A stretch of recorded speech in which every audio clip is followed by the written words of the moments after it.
What? What? What do you want? What do you want? Don't push me, don't push me.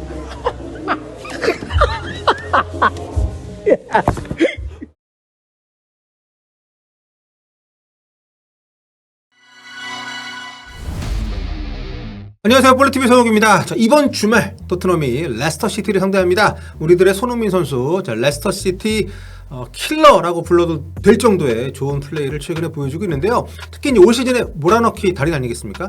지난해 9월이었죠. 그 출발점이 벌써 5개월 전인데 레스터시티 원정 경기에서 선발 명단 제외가 됐었어요. 그때 굉장히 이제 부진했다는 이유로 좀 논란이 좀 많이 있었는데 콘테 감독이 선발에서 살짝 빼고 이제 후반 14분인가요? 투입을 했습니다. 히샬리송 대신에 투입이 되면서 손흥민 선수가 날아다녔죠. 네, 후반 28분부터 13분 동안 3골 해트트릭을 달성을 하면서 아주 어마어마한 활약을 했습니다. 팀의 6대2 대승에 큰 기여를 했고요. 손흥민 선수가 사실 뭐 그 경기뿐만 아니라 계속해서 레스터시티 상대로는 아주 뭐 좋은 성적을 보여주고 있습니다. 15경기 출전 모두 15개의 공격 포인트, 10골 5도움, 게다가 최근 2경기 레스터시티 만나서 최근 2경기에서 무려 5골 도움 1개, 6개 공격 포인트를 기록을 하고 있습니다. 손흥민 선수의 최근의 상승세 컨디션을 감안하면 충분히 선발 기용 당연히 뭐 예상이 되고요. 또 충분히 쉬었기 때문에 그 사이에 이번 시합에서도 굉장히 또 좋은 플레이를 보여줄 것으로 기대를 해보고 있습니다. 다음으로 토트넘 이번에 주목할 만한 내용은 콘테 감독의 복귀죠. 그동안 콘테 감독이 담낭염 수술하고 이제 좀 회복 시간을 가졌습니다. 좀 이탈리아에 있었고 이제 영국에 돌아와서 훈련을 다시 지휘를 하고 있습니다. 지난 맨시티전 때는 이제 영국이 없었기 때문에 경기 끝나자마자 케인에게 전화를 해서 케인이 세운 대기록을 축하해주는 모습이 또 화제를 모으기도 했었는데 그때 또 케인은 놓치지 않고 손흥민 선수에게 잘 배웠죠. 휴가를 따내는 모습 네, 또 좀 이슈가 됐었는데 아무튼 지금 훈련을 지휘를 하고 있지만 어디에 있었던 레스터 시티전 데뷔 기자회견에는 일단 스탈리니 수석 코치가 대신 진행을 했습니다. 아직 뭐 컨펌은 안 됐지만 그래도 콘테 감독이 이번 레스터 시티전 때는 벤치를 지킬 거다. 경기장의 모습을 드러낼 거다 얘기가 있는데 이걸 봐야 될 것 같고 자 선수들 아무튼 뭐 케인의 센스 덕택에 휴가를 받아서 충분한 회복 시간을 가졌다고 볼 수 있을 것 같습니다. 일요일에 경기 맨시티전이 대승 기분 좋게 끝내고 나서 월화 쉬고 수요일부터 훈련을 했다고 하니까요. 자, 근데 그 사이에 좀 안 좋은 소식들이 있었습니다. 일단 요리스 선수가 다쳤어요. 요리스 선수가 다쳐서 지금 뭐 6주, 8주 얘기 나오고 있는데 뭐 더 길어질 수도 있다. 나이도 있고 뭐 하기 때문에 뭐 이런 전망들이 나오고 있고 또 비수마 선수 역시 부상으로 이탈을 한 상황입니다. 지금 로메로 선수가 지난 맨시티 퇴장을 당했잖아요. 아무튼 이탈자들이 지금 늘어나고 있는 상황이라서 최근 토트넘이 그래도 맨시티 잡고 좀 분위기 올라오는 이런 상황에 좀 악영향이 좀 안 갔으면 좋겠는데 어쨌든 지금 가장 주목할 만한 부분은 요리스의 이탈입니다. 뭐 사실 비수마도 타격이지만 비수마는 주전이 아니니까 요리스 같은 경우는 최근 경기력 기복이 심했다고는 하더라도 어쨌든 선방 능력만큼 여전히 리그에서도 뭐 최고 수준의 선수고요. 실수가 좀 많아서 그렇지 문제는 또 대체자가 마땅치 않다는 거죠. 지금 세컨 골키퍼가 프레이저 포스터 선수인데 뭐 한두 경기 정도면 몰라도 지금 6주, 8주 결장이 예상되는 상황에서 프레이저 포스터가 과연 좀 잘 막을 수 있을지. 왜냐하면 뭐 좋은 선수지만 나이도 나이고 지금 요리스가 빠질 걸로 예상되는 한 6주 정도 기간 그 6주 지나고 나면 또 일주일 동안 A매치 주간이기 때문에 향후 6주만 살펴보면 이제 9경기가 있거든요. 경기 일정이 정말 빡빡하고요. 중요한 경기들이 많습니다. 뭐 레스터 시티, AC 밀란, 챔피언스리그, 또 웨스트햄, 첼시, 뭐 이렇게 FA컵도 있고 굉장히 빡빡한 일정이 있는데 포스트 선수가 지난 시즌 사우스햄튼에서는 그래도 리그 19경기를 뛰었다고는 합니다만 올 시즌 토트넘 와서는 경기 지금 감각이 많이 떨어져 있습니다. 4경기밖에 출전 안 했고요. 리그 경기는 그것도 이제 박싱데이 딱 한 경기 뛰었어요. 요리스가 이제 월드컵 끝나고 휴식이 필요했던 시기에 딱 한 번 나왔는데 그때도 경기력이 브렌트포드전에 좋지는 않았습니다. 그렇기 때문에 지금 토트넘은 요리스의 공백에 대한 대비를 좀 제대로 좀 못한 상태라고 볼 수가 있기 때문에 이게 좀 어떻게 좀 얼마나 잘 그 공백을 메울 수 있을지가 토트넘 콘테 감독 이제 좀 고민이 되는 지점이고, 안 그래도 토트넘이 지금 수비 쪽에서 늘 좀 불안 요소가 좀 있기 때문에 최후방에서 그래도 리더십을 발휘했던 요리스의 공백은 대체자가 없다는 측면에서, 대체자가 마땅치 않다는 측면에서 굉장히 좀 큰 타격이 될 소지가 분명히 있습니다. 자, 다음 포인트, 제가 짚어본 다음 포인트는 포로 대 로얄입니다. 포로를 정말 어마어마한 금액에 토트넘이 영입을 했습니다. 물론 지금 임대 조건이고 완전 이적이 성사가 돼야 그 어마어마한 금액이 나가는 거긴 하지만, 어쨌든 포로를 데리고 왔다는 것은 오른쪽 윙백 자리에 대해서 콘테 감독이 기존 멤버들에게 불만이 많았다는 거죠. 그래서 지금 이제 로얄만 남겨놓고 스펜스하고 도어티하고 이렇게 두 명을 내보내지 않았습니까? 근데 맨시티전에 뜻밖의 로얄이 선발로 나왔고, 뜻밖의 로얄이 정말 좋은 플레이를 펼쳤습니다. 포로가 나올 기회가 없었어요. 그래서 지금 굉장히 흥미로운 지점이 바로 이 둘의 대결인데, 그렇다고 해서 포로를 계속해서 벤치에 앉혀둘 수는 좀 없지 않겠습니까? 그래서 이 부분에 대한 좀 어떻게 보면 좀 행복한 고민이 좀 필요한 토트넘이 아닌가 싶고, 지금 그래서 약간 이런 의견도 있는 것 같아요. 로얄이 수비력이 좋으니까 공격은 별로고, 이번에도 지난 경기 때도 맨시티전에서 그 그릴리시를 완전히 잘 막았잖아요.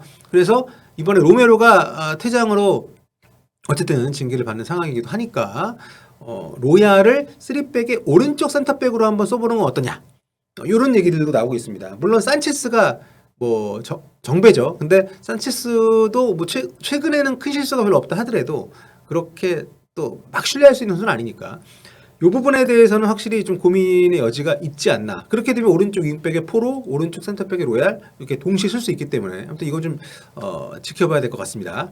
그나저나 로메로는 카드 관리 좀 해야 될 것 같아요. 안녕하세요. 볼리TV를 운영하고 있는 축구 해설위원 서영욱입니다. 풋볼리스트가 투어야와 함께 진행하고 있는 축덕원정대, 대한민국에서 가장 오래 또 가장 많은 분들과 함께 해왔습니다. 지난 2016년에 출범한 이래로 벌써 8년차에 접어들었는데요. 코로나 때문에 잠시 멈췄던 원정을 이번에 다시 시작합니다. 첫 원정대는 2월 22일 출발인데요. 예정된 인원이 다 모이면 제가 동행합니다. 맨유와 바르셀로나의 올드트라포드 대결, 황희찬의 울버햄튼이 런던에서 펼치는 풀럼전, 그리고 이번 겨울 정말 어마어마한 돈을 뿌린 첼시를 홈으로 불러들이게 될 손흥민의 토트넘 경기까지 흥미로운 시합들이 기다리고 있는데요. 3월에는 저희 김민재 김종용 기자와 함께 떠나는 김민재 무리뉴 손흥민 직관, 이탈리아, 영국 2개국 원정대 기다리고 있습니다. 저와 함께 유럽에서 축구 보러 가실 분, 이번에 상대팀이죠. 레스터시티 전력을 좀 보겠습니다. 레스터시티가 올 시즌이 굉장히 부진하죠. 시즌 초반부터 계속 강등권, 잔류가 힘들다 이런 얘기 나오고 있고, 이 로저스 감독이 계속 팀에서 잘리지 않고 남아있는 게 신기하다는 얘기가 많이 나올 정도로 부진했는데, 지금 다릅니다. 연말연시까지는 굉장히 좀 끔찍했거든요. 특히 지난해 말 또 올 초까지 월드컵 이후에 열렸던 리그 4경기를 모두 졌습니다. 4경기에서 한 골밖에 못 넣었고요. 뉴캐슬, 리버풀, 풀럼, 노팅엄, 대진을 봐도 승점을 하나도 못 딸 만큼 빡빡하진 않았었는데, 아무튼 굉장히 좀 레스터 입장에서는 아주 큰 위기였는데, 이제 리그 3연패 하는 동안에 카라바오컵도 8강에서 뉴캐슬한테서 탈락을 했고요. FA컵에서는 64강, 32강 모두 4부 리그 팀들 만났거든요. 근데 이 4부 리그 팀들 상대로도 내용이 좋지 않았습니다. 질링엄한테 1대0으로 간신히 이겼고, 월소울한테도 1대0으로 간신히 이겼습니다. 정말 프리미어리그 팀으로서 체면이 말이 아닌 그런 어떤 레스터시티 위기 상황이 분명히 있었습니다. 좋지 않은 흐름이었는데, 무엇보다 이제 올 시즌 리그 최저 득점을 기록하고 있던 노팅엄과의 원정 경기에서 무득점 패배를 당한 것은 충격적이었죠. 이게 가장 큰, 어떻게 보면 로저스 체제의 좀 갈림길이 아닐까 이런 생각이 들었는데, 하지만 토트넘 입장에서 안심할 수 없습니다. 왜냐하면 최근 분위기가 또 달라요. 겨울 이적 시장에서 보강이 굉장히 괜찮았고, 그래서인지 컵대회 포함 최근 3경기 무패 행진을 달리면서 토트넘전을 지금 기다리고 있습니다. 최근 3경기 2승 1패입니다. 잘 나가는 브라이턴하고 2대2로 비겼고요. 지난주에는 이제 감독 바뀌고 난 뒤에 순항을 하고 있던 에메리 감독의 에스턴 빌라, 토트넘도 최근에 잡았었죠. 이 에스턴 빌라를 무려 4대2로 격파했습니다. 심지어 2번이나 리드를 내주고도 역전승을 했다는 게 최근에 굉장히 좀 약간 좋지 않던 레스터시티 분위기가 많이 바뀌었다는 것을 보여주는 방증이 아닌가. 팀 분위기가 많이 달라졌어요. 그러니까 1월에 새로 합류한 선수들이 이제 큰 역할을 하고 있습니다. 그 중에서도 가장 돋보이는 선수는 좀 오른쪽 윙어로 뛰고 있는 테테인데요. 놀랍게도 레스터 역사상 첫 브라질 선수입니다. 이 테테가 우크라이나 샤크타르 도네츠크 소속인데 지금 우크라이나 리그 전쟁 때문에 이 선수도 지금 샤크타르에 있질 않고 리옹에 임대 형식으로 나와가지고 리옹에서 뛰고 있었어요. 근데 리옹에 레스터가 약간 임대 보상금 쪽으로 300만 파운드를 주고 데리고 왔습니다. 상당히 저렴하게 영입을 한 건데 데뷔전인 에스턴 빌라전에서 선발로 나왔고 굉장히 아주 트리키한 그런 개인기를 보여주면서 상당히 좋은 플레이 보여줬고 결승골까지 박았습니다. 왼발을 기가 막히게 쓰는 오른쪽 윙어인데 빌라전에서도 이 반대발 윙어의 정석대로 오른쪽에서 중앙으로 이동을 하면서 왼발만 쓰면서 드리블 해가지고 왼발 슈팅으로 골키퍼를 제치고 골을 넣었어요.